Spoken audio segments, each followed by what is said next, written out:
a writer. Writing books is my profession, but it's more than that, of course. It is also my great lifelong love and fascination. And I don't expect that that's ever going to change.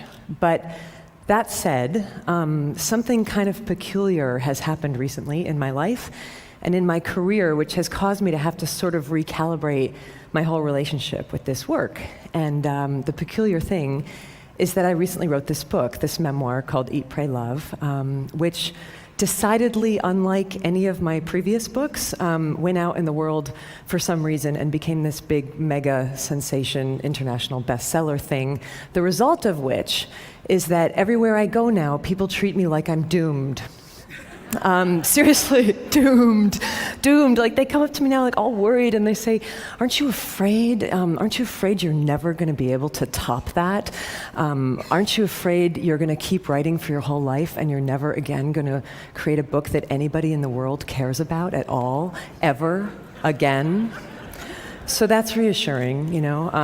But it would be worse, except for that I happen to remember that over 20 years ago, when I first started telling people when I was a teenager that I wanted to be a writer, I was met with this same kind of sort of fear-based reaction, and people would say, aren't you afraid you're never going to have any success? Aren't you afraid the humiliation of rejection will kill you? Aren't you afraid that you're going to work your whole life at this craft and nothing's ever going to come of it and you're going to die on a scrap heap of broken dreams with your mouth filled with bitter ash of failure? Like that, you know? And the answer, short answer to all those questions is yes. Yes, I'm afraid of all those things. And I always have been, and I'm afraid of many, many more things besides that, you know, people can't even guess at, like seaweed and other things that are scary. But when it comes to writing, the thing that I've been sort of thinking about lately and wondering about lately is why, you know? Is it rational? Is it logical that anybody should be expected to be afraid of the work that they feel they were put on this earth to do, you know? And what is it specifically about creative ventures that seems to make us really nervous about each other's mental health in a way that other careers kind of don't do, you know? Like my dad, for example, was a chemical engineer, and I don't recall once in his 40 years of chemical engineering anybody asking him if he was afraid to be a chemical engineer, you know? It just didn't come, like, got chemical engineering block, John, you know, how's it going? And it just didn't come up like that, you know? But to be fair, right, chemical engineers as a group, you know, haven't really earned a reputation over the centuries for being alcoholic manic depressives, and we writers, you know, we kind of do have that reputation. And not just writers, but creative people across all genres, it seems, have this reputation for being enormously mentally unstable. And, you know, all you have to do is look at the very grim death count in the 20th century alone of really magnificent creative minds who died young and often at their own hands, you know. And even the ones who didn't literally commit suicide seem to be really undone by their gifts, you know. Norman Mailer, just before he died, last interview, he said, "Every one of my books has killed me a little more."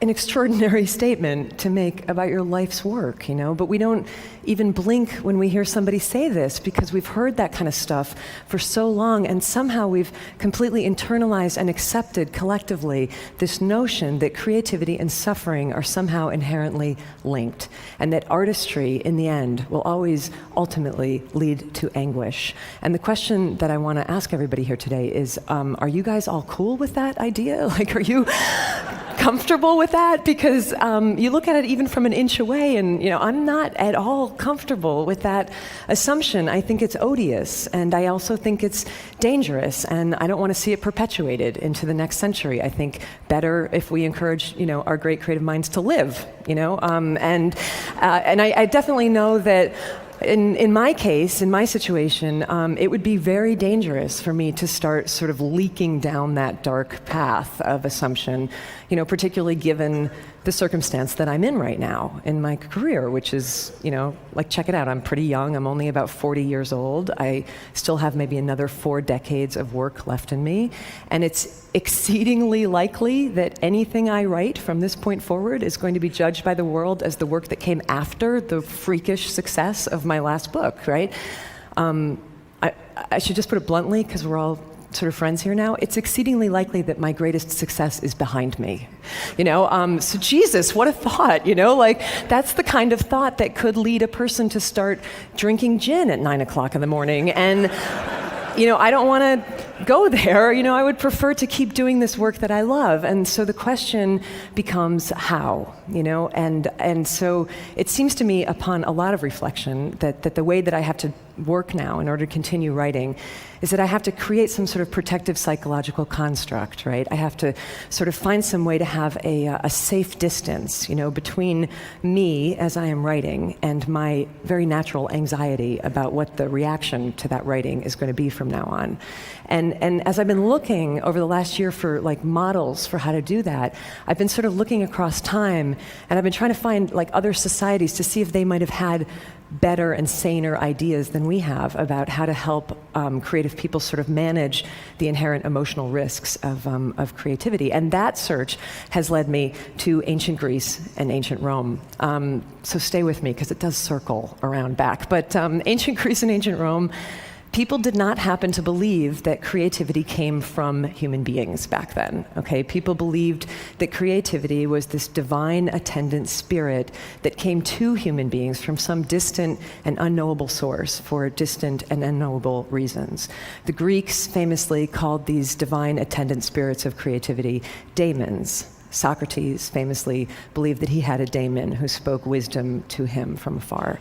The Romans had the same idea, but they called that sort of disembodied creative spirit a genius, which is great, because the Romans did not actually think that a genius was a particularly clever individual. They believed that a genius was this sort of magical divine entity who was believed to literally live in the walls of an artist's studio, kind of like Dobby, the house elf, and who would come out and sort of invisibly assist the artist with their work and would shape the outcome of that work. So brilliant, there it is, right there, that distance that I'm talking about, that psychological construct to protect you from the results of your work, And everyone knew that this is how it functioned, right? So the ancient artist was protected from certain things like, for example, too much narcissism, right? If your work was brilliant, couldn't take all the credit for it. Everybody knew you had this like disembodied genius who had helped you. If your work bombed, not entirely your fault, Everyone knew your genius was kind of lame. And this is how people thought about creativity in the West for a really long time. And then the Renaissance came and everything changed, and we had this big idea, and the big idea was, let's put the individual human being at the center of the universe, right? Above all gods and mysteries, and there's no more room for like mystical creatures who take dictation from the divine. And it's the beginning of rational humanism, and people started to believe that creativity came completely from the self of the individual. And for the first time in history, you start to hear people referring to this or that artist as being a genius rather than having a genius. And I gotta tell you, I think that was a huge error. I think that allowing somebody, like one mere person, to believe that he or she is like the vessel, like the font and the essence and the source of all divine, creative, unknowable, eternal mystery is just like a smidge too much responsibility to put on one fragile human psyche. It's like asking somebody to swallow the sun. It just completely warps and distorts egos, and it creates all these unmanageable expectations about performance. And I think the pressure of that has been killing off our artists for the last 500 years. And if this is true, and I think it is true, the question becomes, what now? Can we do this differently? Maybe go back to some more ancient understanding about the relationship between humans and the creative mystery. Maybe not, maybe we can't just erase 500 years of rational humanistic thought in one 18-minute speech. And there's probably people in this audience who would raise like really legitimate scientific suspicions about the notion of basically fairies who follow people around like rubbing fairy juice on their projects and stuff. Like, I'm not probably going to bring you all along with me on this. But the question that I kind of want to pose is, why not? why not think about it this way? Because it makes as much sense as anything else I have ever heard in terms of explaining the utter maddening capriciousness of the creative process, a process which, as anybody who has ever tried to make something, which is to say, as basically everyone here knows, does not always behave rationally, and in fact can sometimes feel downright paranormal.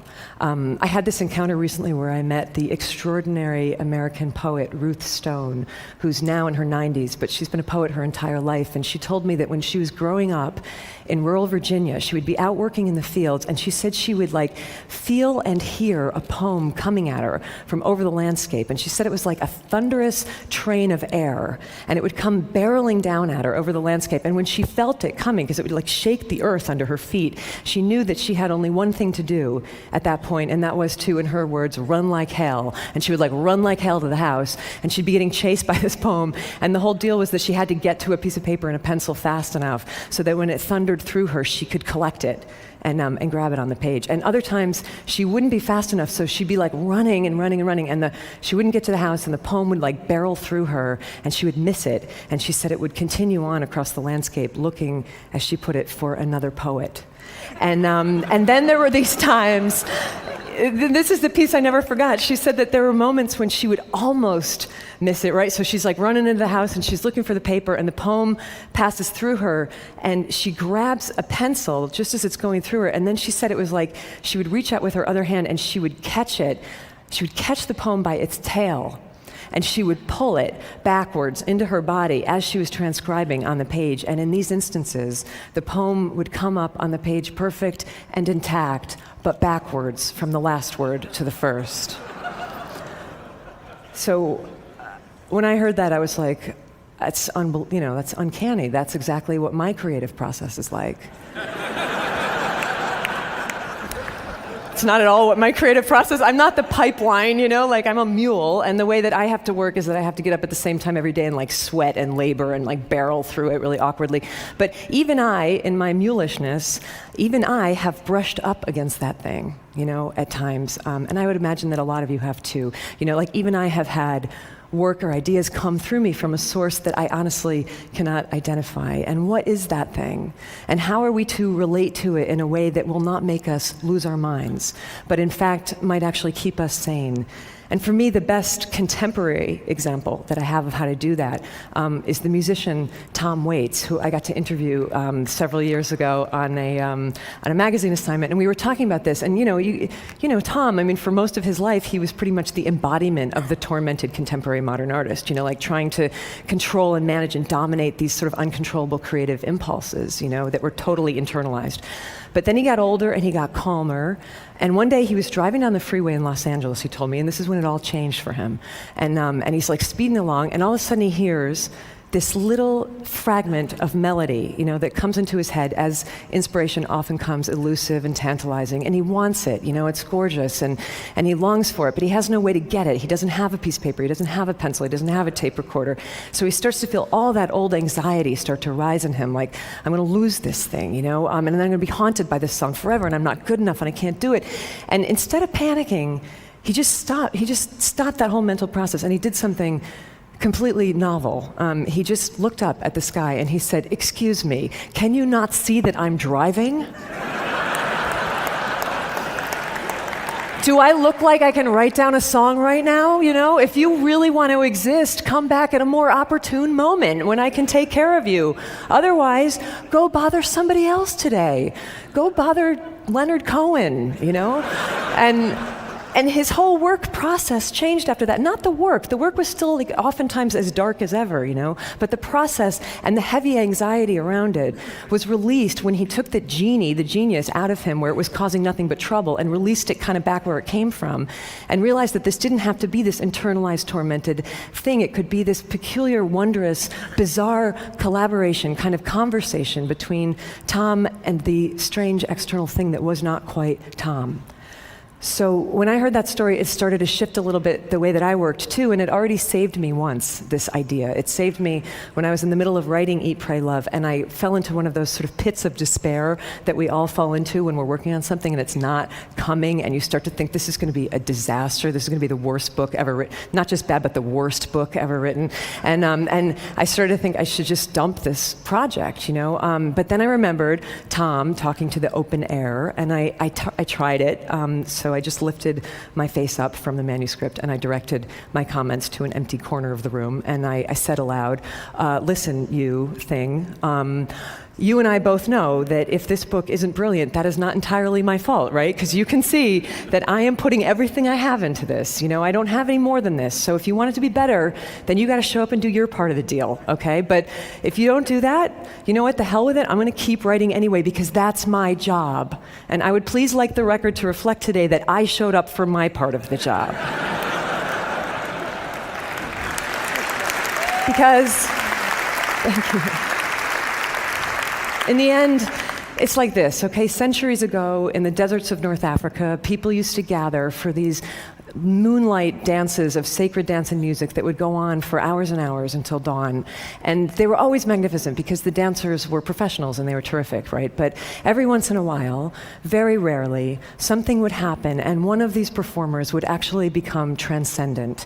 And I know you know what I'm talking about because I know you've all seen at some point in your life a performance like this, And it was like time would stop and the dancer would sort of step through some kind of portal, and he wasn't doing anything different than he had ever done, 1,000 nights before, but everything would align, and all of a sudden he would no longer appear to be merely human. He would be like lit from within and lit from below, and all like lit up on fire with divinity. And when this happened back then, people knew it for what it was, they called it by its name. They would put their hands together and they would start to chant, Allah, Allah, Allah, God, God, God, that's God, Curious historical footnote, when the Moors invaded southern Spain, they took this custom with them, and the pronunciation changed over the centuries from Allah, Allah, Allah to Ole, Ole, Ole, which you still hear in bullfights and in flamenco dances in Spain when a performer has done something impossible and magic. Allah, Ole, Ole, Allah, magnificent, bravo, incomprehensible, there it is, a glimpse of God. Which is great, because we need that. But the tricky bit comes the next morning, right, for the dancer himself, when he wakes up and discovers that it's Tuesday at 11 a.m. and he's no longer a glimpse of God. He's just an aging mortal with really bad knees, and maybe he's never going to ascend to that height again, and maybe nobody will ever chant God's name again as he spins, and what is he then to do with the rest of his life? This is hard. This is one of the most painful reconciliations to make in a creative life. But maybe it doesn't have to be quite so full of anguish if you never happened to believe in the first place that the most extraordinary aspects of your being came from you. But maybe if you just believed that they were on loan to you, from some unimaginable source for some exquisite portion of your life to be passed along when you're finished with somebody else. And, if we think about it this way, it starts to change everything. This is how I've started to think, and this is certainly how I was thinking about it in the last few months, as I've been working on the book that will soon be published as the dangerously, frighteningly over-anticipated follow-up to my freakish success. And what I have to sort of keep telling myself when I get really psyched out about that is don't be afraid, don't be daunted, just do your job. Continue to show up for your piece of it, whatever that might be. If your job is to dance, do your dance.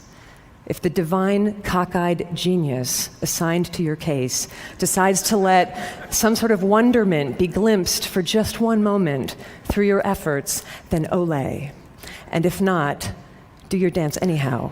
And ole to you nonetheless. I believe this and I feel like we must teach it. Ole to you nonetheless, just for having the sheer human love and stubbornness to keep showing up. Thank you. Thank you. Thank you. Gilbert. Thank you.